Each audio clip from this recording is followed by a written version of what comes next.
Сәлем достар, бүгінгі түс жору шығарылымында түсіңізде сүт көрсеңіз қалай жорылады?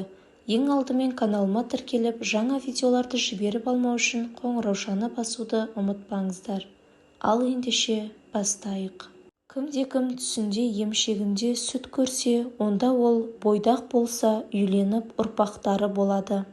Егер ол кедей болса, бұл оның байлығын көрсетеді. Ал жас болса, бұл оған ұзақ өмірді уәде етеді. Ал жас әйелге келсек, егер ол мұны көрген болса, бұл жүктілік пен босануды білдіреді.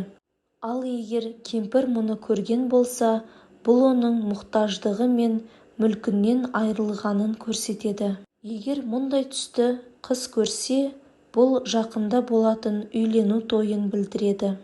Пайғамбарымыздың саллаллаху алейхи уассалам кімде-кім сүт ішіп отырғанын көрсе, бұл ол үшін табиғилықты білдіреді дегені хабарланады.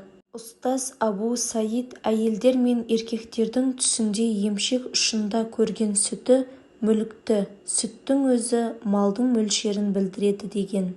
Бие сүтін ішкенін көрген адам билеушіге ғашық болып, одан пайда табады. Мал сүті билеушіден заңды жолмен алынған мүлікті білдіреді. Егер оған адам сүтті төгілгенін көрсе, бұл өмір мен түрмедегі қиындықтарды көрсетеді. Түсінде біреу түйе сауып сүт орнына қан шықса, ол өз билігінен заңсыздық жасап жатыр деген сөз.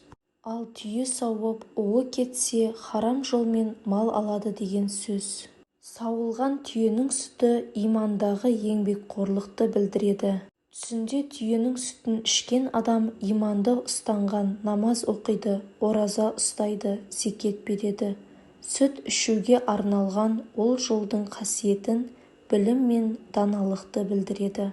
Сиыр сүті құнарлы жылды, әділ жолмен табылған мүлікті, дінді, адал ұстануды білдіреді. Ал мұндай түс көрген азамат адам кедей болса, байлыққа кенеледі. Қой мен ешкі сүті сауылған болса, мал мүлікті адал жолмен алуды білдіреді. Арыстанның сүті жауды жеңуді білдіреді. Сондай-ақ олар мұндай түсті көрген адам билеушінің мүлкін алады дейді. Иттің сүті қасқыр сияқты күшті, қорқынышты білдіреді.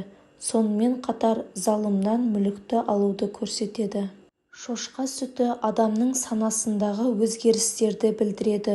Оның көп мөлшері арам жолмен табылған мал-мүлік. Түсінде жолбарыстың сүті дұшпандық көрінісін білдіреді. Бөкен сүті антты, есек сүті жеңіл ауру дегенді білдіреді. Барлық жануарлардың сүті иман күшін білдіреді. Түсінде қой мен буйвол сүті жақсылық пен сенімді білдіреді. Аю сүті зиян және тез қайғыны, түлкі сүті аздап ауруды, мысықтың сүті аздап бұзылу және жанжалды, бие сүті ішкен адам халық арасында жақсы беделге ие болады, есек сүті жақсылыққа ие болуды білдіреді. Түсінде қышқыл сүтке келетін болсақ, онда жақсылық жоқ деп айтылған. Майға қайнатылған қышқыл сүт алаңдаушылық пен ауырсынудан кейін көп нәрсені білдіреді. Сондай-ақ бұл дәрменсіз, борышкерлермен әділетсіз сауда жасау арқылы алынған мүлік. Түстегі йогурт әйелдің әңгімелерін тыңдауды білдіреді. Егер біреу үйіндегі сиыры бұзауын сүтпен тамақтандырып жатқанын көрген болса, бұл қызын тәрбиелеп отырған әйелді көрсетеді. Түсінде түйе сауған адам бір нәрседен табыс тауып, салық жинап, түйе көрсеткен жолмен пайда табады. Бірақ түйенің сүтін сорса, масқара болады.